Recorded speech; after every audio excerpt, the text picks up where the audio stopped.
starts now. And thank you so much for joining us at 5 o'clock. You know, there is still a lot of cleanup to do after powerful storms ripped through the tri-state yesterday. Rain, hail, also the damaging winds left behind a trail of destruction. 9 on your side's Tamika Artis checked in on some of the hardest hit areas. That includes Reeves Golf Course near Lunken Airport.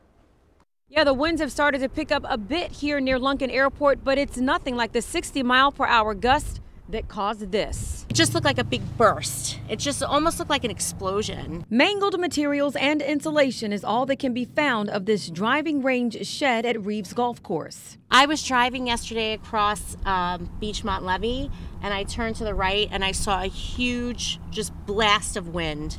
And I got so scared, I thought it was a tornado forming. Contractors are the only ones being allowed anywhere near the collapse, but that didn't stop Marianne Morris from driving by to see the devastation firsthand. Shocking. This wasn't the only structure to cave during Thursday's punishing winds. This giant tree came crashing down in Union, Kentucky. The roof of this BP in Kenwood gone. The National Weather Service now confirming it was in fact a downburst and not a tornado that brought down the dugout at Connor High School in Hebron. And inside we found workers busy discussing how to get the phone service restored. No, I'm talking about a regular phone line, not the internet phone line.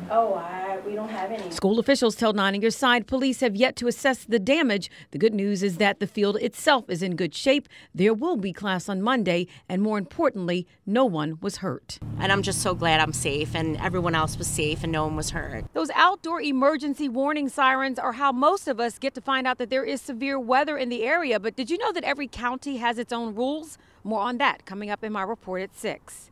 Tamika Artis, 9 on your side.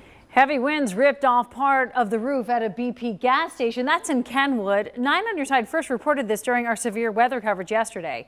Chopper 9's Dan Carroll shows us a look from above at the work being done to clean it up. Well, almost 24 hours now after the storm, it's back to business. I'll say almost as usual here at the BP station on Montgomery Road. You can see the cones right there with some of the tape.